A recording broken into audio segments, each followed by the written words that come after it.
मॅडमनी इतक्या छान प्रकारे आपल्याला डेमोमध्ये आपल्याला खूप छान प्रकारे समजून सांगितलं व तो कसा करायचा आणि त्याचे फायदे काय ते आपल्याला समजून सांगितलं, जेणेकरून आपल्याला कमी वेळात किती जास्त एकरामध्ये आपल्याला फवारणी करता येईल याविषयी त्यांनी माहिती दिली. म्हणजे याच्यातल्या अर्ध्या महिलांनी सुद्धा ड्रोन हा बघितलेला नसेल कधी.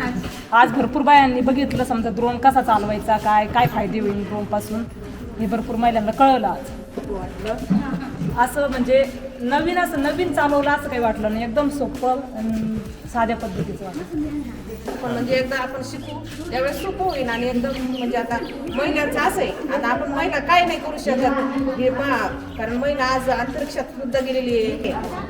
सर्वसाधारण महिला सुद्धा हे ड्रोन चालू शकते जर ती शिकली, तिची इच्छाशक्ती जर प्रबळ असली तर हे करू शकते.